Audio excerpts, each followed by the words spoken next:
Olá, meu nome é Eduardo e hoje eu vou apresentar o nosso trabalho intitulado Autenticação de usuários com Wi-Fi CSI, uma fonte estratégica para a inteligência. Este trabalho foi desenvolvido em parceria com Felipe Silveira de Almeida, sob orientação do professor Lourenço Alves Pereira Júnior. Durante a apresentação, seguiremos o seguinte sumário.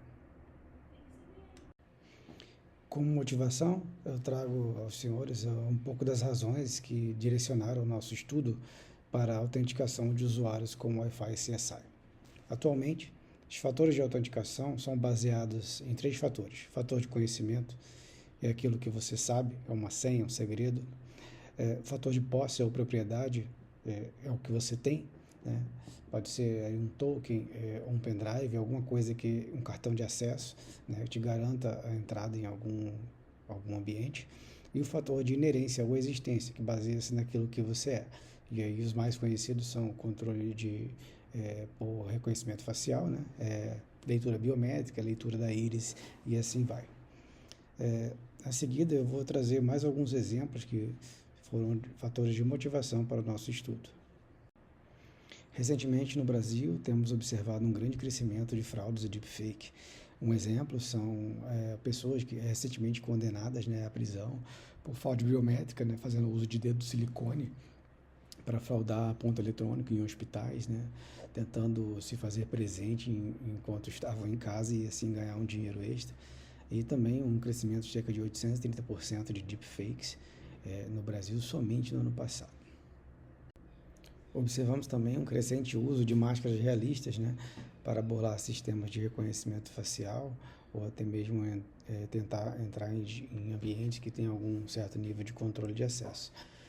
Essas máscaras também têm sido utilizadas para a aplicação do golpe da cara falsa, né, principalmente em dispositivos móveis, onde há uma necessidade de reconhecimento facial para acessar aplicativos bancários, aplicativos do governo, e conseguir editar ou fazer uso dessas informações pessoais para aferir algum tipo de vantagem.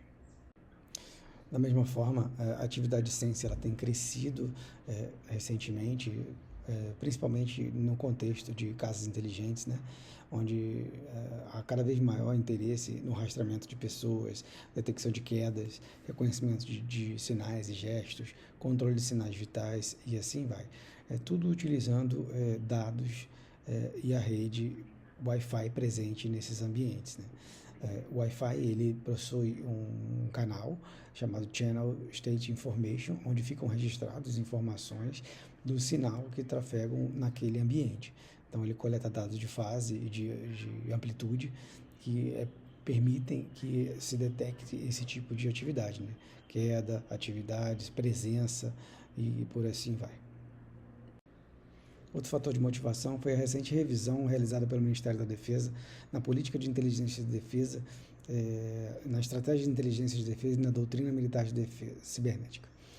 Esses documentos trazem novas orientações e diretrizes, né, focadas ao suporte e segurança de infraestruturas críticas, visando principalmente a utilização de novas tecnologias para ampliar a camada de segurança e uso de dados para atividades de inteligência.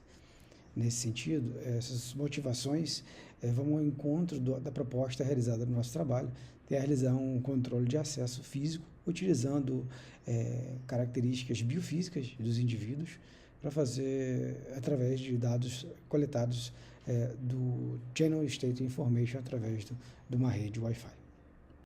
Bom, para isso, traçamos como objetivos do nosso trabalho a exploração, né, e a utilização dos dados do Channel State Information em complemento aos sistemas de controle de acesso, que já são amplamente utilizados atualmente.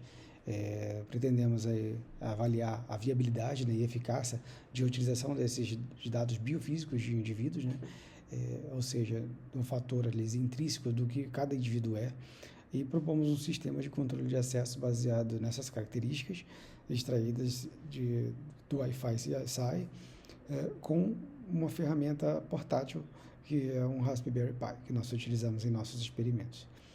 Dessa forma, pretendemos trazer como contribuição justamente essa proposta de controle de acesso utilizando dispositivos portáteis, sem a necessidade de interação do usuário, apresentando-se como uma proposta complementar aos sistemas atuais já utilizados.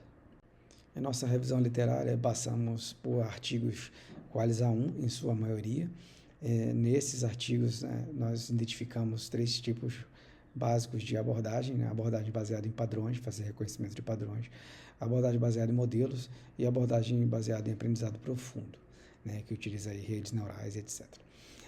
Nosso trabalho teve foco no uso de reconhecimento de padrões, né, por ser mais fácil, exigir menos complexidade computacional e também menos dados para fazer treinamento do modelo. Nosso estudo também diferencia-se dos demais por utilizar o Raspberry Pi, que é uma ferramenta portátil, né, fácil de ser implementada, inclusive com power banks, né, não necessitando de tomadas, né, de energia elétrica para fazer a sua captura, por trabalhar na faixa de 5 GHz, também por utilizar a ferramenta Nextmon CSI Tool, né, voltada para esse tipo de dispositivo, e pela sua aplicabilidade ser voltada especificamente para atividades de controle de acesso, diferente dos demais que focavam em reconhecimento de gestos, sinais e gestos, e assim a utilização de dispositivos para fazer as suas autenticações. A nossa proposta segue essa sequência de atividades, né? Temos ali um ambiente monitorado, onde são coletados os dados CSI, e a partir de algumas transformações matemáticas é possível fazer a extração de dados de amplitude e fase. Depois, esses dados são pré-processados para fazer uma redução da dimensionalidade, a aplicação dos filtros, né, que eu vou mencionar posteriormente, para fazer uma suavização e ter melhor visualização dos dados coletados. Após isso, aplicamos uma seleção de características, né, baseada em árvore de decisão, para selecionar os subportadores mais relevantes, que trazem os dados mais importantes, onde será possível, então, fazer desenvolvimento do modelo para reconhecer os padrões que identifiquem um usuário autenticado de outro não autenticado. Como eu falei anteriormente, nós utilizamos 2 Raspberry Pi para capturar essas características biofísicas, né, em 5 atividades também, que eu vou falar posteriormente. E a partir desses dados coletados, fizemos a extração dos dados de amplitude e fase do sinal, registrado no CSI, e processamos esses dados offline posteriormente.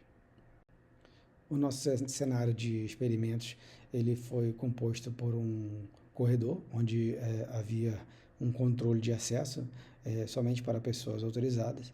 Nós posicionamos um Raspberry Pi de cada lado, utilizamos um access point para estabelecer a rede, né? Os Raspberry Pi ficaram em modos monitor, e utilizamos também um celular para gerar tráfego de dados, né, através de uma aplicação chamada iPerf. Na figura da direita, nós podemos observar que o indivíduo ele se posicionava no centro, né, em cima de uma posição pré-marcada, e realizava algumas atividades para poder nós fazermos a captura dos dados CSI refletidos por cada atividade que ele realizava. Em nossos experimentos, utilizamos equipamentos comuns, né? Um notebook Dell, um sistema operacional Windows, né? Um TP-Link, como eu já tinha falado anteriormente, configurado aí na faixa de 5 GHz como transmissor, e 2 Raspberry Pi modelo B, né? Funcionando como receptores dos dados, para fazer a coleta dos dados CSI, um celular, sistema Android rodando a aplicação iPerf, para poder gerar cerca de 1000 pacotes UDP por segundo, e a ferramenta Nextmon para fazer a coleta dos dados e extração posteriormente. Em nossos experimentos, coletamos dados de 10 usuários com características distintas, né? Sendo 5 homens e 5 mulheres, alturas diferentes, pesos diferentes, etc. Cada um realizando 5 atividades também diferentes, né? Nosso conjunto de dados foi composto aí por 500 capturas de 20 segundos, totalizando 10 milhões de instâncias. Uma vez feita a captura dos dados, utilizamos a ferramenta Nextmon para fazer a extração daquilo que pudesse ser mais importante e relevante para que pudéssemos fazer a autenticação dos usuários. Dentre esses dados, o atributo mais importante foi o atributo data, que ele trazia informações das 256 subportadoras influenciadas aí por cada usuário. Esses dados, eles do atributo data, eles vinham em forma de números complexos, e quando fizemos as transformações matemáticas, eles apresentaram para nós dados de amplitude e fase, sendo para o nosso estudo o mais importante os dados de amplitude. Uma vez obtidas as 256 subportadoras, fizemos uma análise preliminar e descartamos as subportadoras nulas e subportadoras piloto, que não traziam informações relevantes de amplitude e fase que pudessem contribuir para a identificação e diferenciação entre os usuários.